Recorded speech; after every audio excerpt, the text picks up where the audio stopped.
ကိုရဲ့ရှင်မင်းလေးလားချင်နာစွာမြောက်စားကောင်းပါတယ်ဒါပေမဲ့ဒီလိုလေးသိကြည့်အောင်ကိုရဲ့ရှင်မင်းလေးလားချင်နာစွာမြောက်စားနေပါမှာကားစားပြစေတာဆိုတော့ဒီနေ့လေးအရသာလေးပြောင်းတော့တယ်နော်တွေ့များနေချစ်ယူစီလာခဲ့ကံပြောက်တဲ့ငါဘဝကပေးတာလို့တာရီပြန်ချစ်လိုက်ကောင်းလို့နေစေခုတော့တဲ့နန်းတဲ့ပွင့်တို့ရင်မငူတကယ်စမတိချာ Hello everyone ဒီကောနဲ့ပြန်နေကြိုဆိုလိုက်ပါရစေဒီနေ့တော့ကျွန်တော်တို့တွေ Dominant မှာ7 flat 9 ပေါင်းထည့်တဲ့အရာလေးကိုကျွန်တော်ဒီနေ့မြောက်ပြီးတော့မှာဖြစ်ပါတယ်ဆိုတော့ကျွန်တော်တို့တချင်းလေးတစ်ချက်လောက်နားထောင်ကြည့်အောင်ဆိုတော့ဒါကတော့အားလုံးသိနေကြတဲ့ရှင်ရဲ့ပုံစံလေးဖြစ်တယ်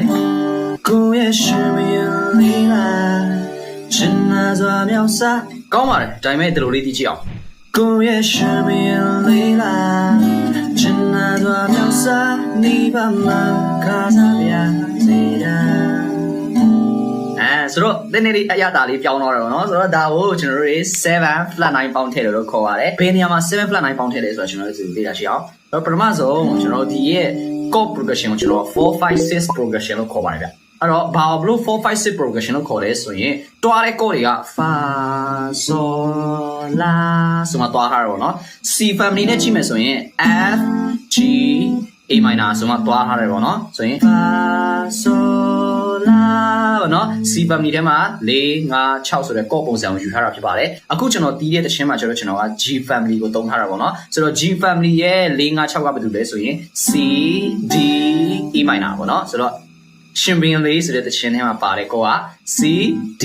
E minor ဖြစ်ပါတယ်ဆိုတော့ကျွန်တော် C D E minor ဆိုတဲ့ကောသုံးခုထဲမှာကျွန်တော် D ဆိုတဲ့ dominant နေရာမှာကျွန်တော်က7 flat 9ကိုပေါင်းထည့်ထားတာဖြစ်ပါတယ်ဘယ်လိုကန်ရလဲဆိုရင်နှစ်ကွက်မြောက်ရဲ့1 2 3ချိုးကျွန်တော်လက်ညှိုးနဲ့ပိတ်လိုက်မယ်ပေါ့နော်အပြားလိုက်ကတ်မယ်ပြီးရင်လက်တကြွယ်ပေါ့နော်ဒီရဲ့လက်တကြွယ်ကိုကျွန်တော်၄ကွက်မြောက်ရဲ့2ချိုးမှာလက်တကြွယ်ကိုတင်မယ်5ကွက်မြောက်ရဲ့3ချိုးမှာလက်တန်းကိုတင်ပါမယ်နည်းနည်းတော့ချက်ရမှာပေါ့နော်ဆိုတော့အဲ့လိုချက်ရမယ်တီးရင်တော့ကျွန်တော်ဒီရဲ့၄ချိုးနေပဲစတီးရမှာဖြစ်ပါတယ်ဒီ 7 flat 9လို့ခေါ်ပါရ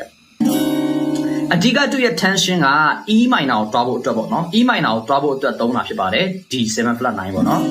အဲ့တော့ E minor ကိုဖြည့်ရော့သွားစေတဲ့အရာတာမျိုးပြီးတာဖြစ်တဲ့ကြောင့်မို့ဒီ7 flat 9ကိုသုံးရတာဖြစ်တယ်အရင်ကောင်းတယ်ပေါ့နော်ကိုရဲ့ရှင်မင်းလေးလား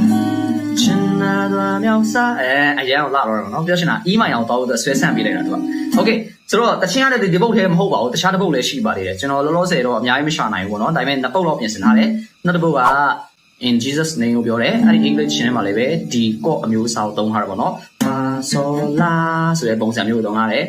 God is fighting for us push back the darkness light it up the kingdom that cannot be shaken Okay ဆိုတော့အမှလည်းပဲ